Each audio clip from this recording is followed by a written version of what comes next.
Téléspectateurs, bonjour.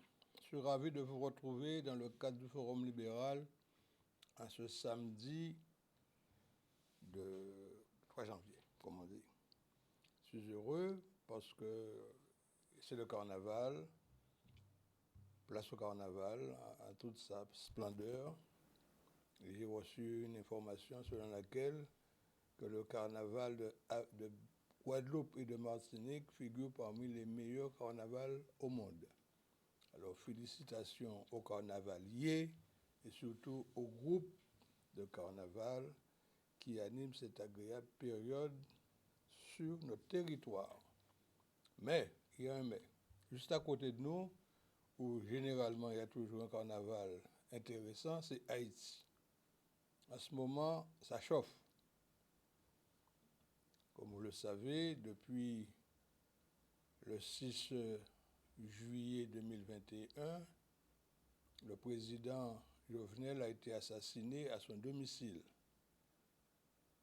Et quand il y a mort du président, il y a des dispositions qui sont prises par le Conseil, par les statuts même du pays, le Conseil constitutionnel et autres, pour que les choses reprennent normalement.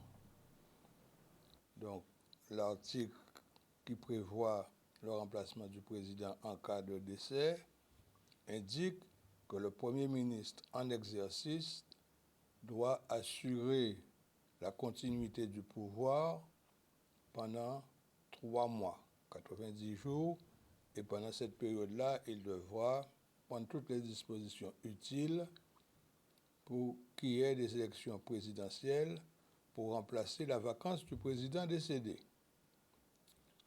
Ce Premier ministre a une histoire particulière puisqu'il a été désigné Premier ministre par le président Jovenel, mais n'a jamais été installé en tant que tel. Le jour où le président lui a proposé de l'installer, c'est-à-dire 3 jours avant le décès du président, il a demandé au président de reporter la date de son installation à la date où précisément le président fut assassiné. Donc il y a certaines des personnes qui disent que c'était un coup qui était déjà prévu, un complot qui était bien préparé pour que le président soit éliminé, que le Premier ministre en question devienne Premier ministre et qu'il gère le pays. Mais il y a un petit mais. Quand le président de la République d'Haïti ou tout autre président vous installe, il y a ce qu'on appelle une lettre d'ampliation. C'est-à-dire que c'est le président qui vous remet ce document et que ce document conforte votre nomination en tant que Premier ministre. Cela n'a pu se faire. Cela n'a pas été fait. Donc le Premier ministre était nommé mais non installé. Et en règle générale, on dit à ce moment-là que c'est un Premier ministre de facto. Mais il y a un mais. Après la mort du président, qui détenait ce document chez lui, ce document est parvenu au Premier ministre. Par quelle voie? Là aussi, il faudrait que les enquêteurs s'intéressent sérieusement à ce qui a pu se passer pour que l'ampliation qui était chez le président a pu arriver entre les mains du Premier ministre sans que le président le lui remette lui-même. À tout état de cause, les choses ont été mises en place. Le Premier ministre a constitué un gouvernement. L'ancien Premier ministre, M. Joseph, a été nommé ministre des Affaires étrangères et d'autres ministres sont arrivés, si bien que le gouvernement fonctionnait. Mais les partis politiques d'opposition, notamment, demandaient à ce que des élections nouvelles soient organisées. Et le Premier ministre en place n'a jamais pu organiser ces élections jusqu'à aujourd'hui. C'est-à-dire 2 ans après, rien n'a été fait. Et comme, selon la Constitution d'Haïti, un président élu prend ses fonctions le 7 février, eh bien, la population s'est rebellée. Et actuellement, en Haïti, il y a des heurts considérables dans toutes les provinces, qu'il s'agisse de Jérémie, qu'il s'agisse des autres villes importantes du pays, ça bouge. Et normalement, aujourd'hui, où une descente globale aurait dû être effectuée à Port-au-Prince, eh bien, les assaillants, on pourrait les appeler comme cela, ont trouvé porte fermée. Toutes les entrées de Port-au-Prince sont bloquées par des hordes de camions qui les empêchent de passer. Et pour que ça soit fait, il fallait au moins que le Premier ministre ait pris cette décision-là. Alors, ce qui laisse penser que, selon les textes, que le Premier ministre joue son rôle de Premier ministre. Mais, comme on le sait maintenant, les gangs gèrent 80% du territoire de Port-au-Prince. Alors, si les entrées sont bloquées à Port-au-Prince, il a bien fallu qu'il y ait un accord entre le Premier ministre et les gangs. Et comme il est de notoriété que, semble-t-il, les gangs auraient été financés par les autorités elles-mêmes, on peut penser qu'effectivement, qu'il y a une conclusion entre les gangs et le pouvoir en place. Il est regrettable parce que le carnaval d'Haïti avait toujours été un carnaval très remarqué. Il est fort regrettable que les gens ne peuvent plus s'amuser. Les gens des quartiers les plus favorables ont dû quitter leur logement pour aller se mettre à l'abri ailleurs, et les gangs gèrent tout. Alors, nous en Guadeloupe, nous sommes un département région de France. Nous avons des règles et des lois qui nous gèrent. Et nous sommes tenus de les appliquer, de les respecter, de les observer. Actuellement en Haïti, il n'y a rien qui fonctionne. Il n'y a pas d'Assemblée générale, il n'y a pas de Chambre des députés, il n'y a pas de Sénat.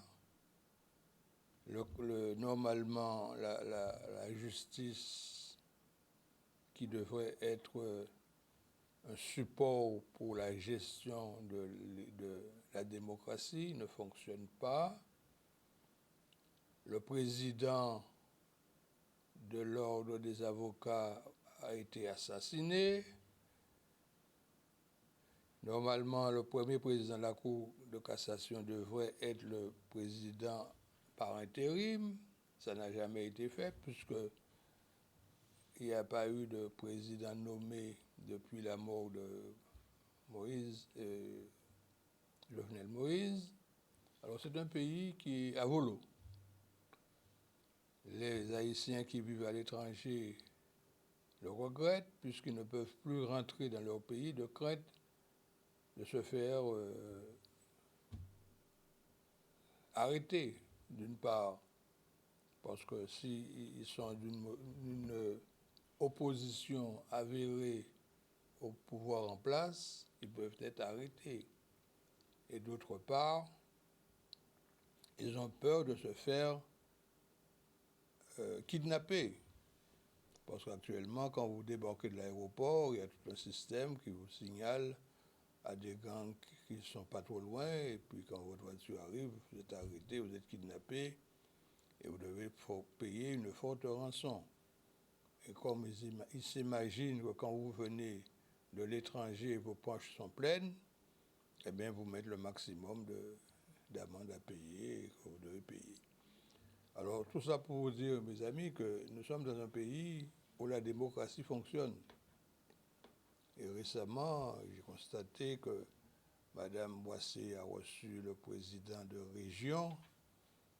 Et, enfin, l'interview a été un petit peu animée, peut-être même trop animée, parce que les questions qui étaient posées par Mme Boissé ne semblaient pas être du goût du président en place. Il est évident que quand on est dans un système démocratique et qui est fortement observé, les règles doivent être appliquées. Si vous êtes un président de région ou quel que soit le président invité par la presse, la personne qui vous a invité vous pose des questions, vous apportez des réponses. Et si vous ne voulez pas répondre, vous dites carrément « je ne peux répondre à cette question parce que vous trouvez un subterfuge ». Mais vous devez répondre à la personne qui vous interroge. Et j'ai assisté à ce débat par ma télévision interposée et je l'ai regretté. Comme vous savez, Mme Boissé, c'est l'une des journalistes les plus anciennes, la plus ancienne même, de Canal 10, et que jusqu'à présent, elle a une certaine notoriété, de sagesse, et quand elle conduit ses interviews, elle prend le maximum de précautions pour ne pas choquer la personne qui est interviewée. Tout comme moi, quand je reçois ici quelqu'un, même si cette personne est d'opinion différente que la mienne, je reste à ma place, je lui laisse la parole pour qu'il s'exprime, parce que c'est pour vous que je les convoque. Je l'ai invité à venir pour qu'il s'exprime pour vous, qui sont derrière vos petits écrans, qui les regardent. Donc, je lui laisse la parole, il s'exprime, et vous en tirez vous-même vos conclusions. Moi, je suis là, dans cette télévision, comme je vous l'ai dit, quand il y a eu ce problème où on voulait fermer cette télévision, parce que notre animateur de l'époque, le principal animateur, M. Ibo Simon, aurait tenu des propos qui méritaient une sanction judiciaire. La sanction est tombée puisque le tribunal l'a condamné pour ses propos, mais comme il tenait ses propos sur une télévision privée, la télévision privée, en l'occurrence Canal 10, a elle aussi été en voie de sanction. Je suis intervenu auprès du CSA et je suis allé personnellement rencontrer le président du CSA à Paris et nous avons obtenu l'autorisation de continuer à émettre. Il est évident qu'il y avait toute une cohorte d'avocats guadeloupéens à la tête de laquelle se trouvait Maître Rod et quelques autres, et on a pu atténuer la chose au niveau judiciaire. Donc, quand nous sommes en démocratie, il y a des règles à respecter. Il y a la liberté de la presse, mais la liberté de la presse ne veut pas dire que vous devez dire à l'antenne ou à la radio ce que vous voulez. Vous devez respecter les conditions d'exploitation de ces lieux. Si vous êtes devant la télévision, vous devez, autant que possible, avoir une tenue acceptable. Vous devez également tenir des propos qui ne dérangent pas la susceptibilité des uns et des autres. Vous devez être sage, comme on dit, et faire votre travail en toute liberté, puisque vous avez en main la liberté de la presse. Mais la liberté, comme on dit, sa liberté s'arrête là où commence celle d'un autre. Ma liberté, je la respecte, mais je suis obligé, dès lors que je sais quelqu'un à côté de moi, de respecter sa propre liberté. Je peux être d'opinion opposée en débat, mais je dois respecter la personne qui est à côté de moi. Voilà ce que je voulais vous dire, mesdames, messieurs, concernant ce qui se passe actuellement en Haïti. Et vous savez que quand ça chauffe en Haïti, automatiquement les gens quittent Haïti pour aller s'abriter ailleurs. Et c'est ainsi que nous voyons arriver sur nos côtes des personnes en situation irrégulière. Alors j'ai constaté sur les réseaux sociaux que beaucoup d'informations sont données pour que les gens puissent aller en préfecture pour demander la régularisation de leur situation, mais j'ai relevé beaucoup d'erreurs dans les propos qui sont donnés. Alors, la chose que je peux vous dire, selon le Code de l'entrée et du séjour des étrangers et du droit d'asile, quand un étranger arrive en France sans titre de séjour, c'est-à-dire qu'il n'a pas un visa d'entrée, il a 2 mois pour se rapprocher des services préfectoraux pour présenter une demande de régularisation. Vous êtes reçu en préfecture, vous présentez un dossier avec toutes les pièces adéquates, à savoir votre passeport, votre certificat de naissance, votre acte de naissance, comme on dit, votre lieu de résidence, et si vous avez une activité professionnelle, fût-elle en violation de la loi, puisque quand vous n'êtes pas en règle, vous ne pourrez pas accéder normalement au travail. Mais si vous avez un employeur qui vous délivre un contrat de travail à durée indéterminée ou à durée déterminée, et qu'il a fait au préalable une déclaration préalable à l'embauche, eh bien à ce moment-là, vous joignez tout ça à votre demande de régularisation et vous avez peut-être la chance d'obtenir une autorisation de travail et en même temps un titre de séjour.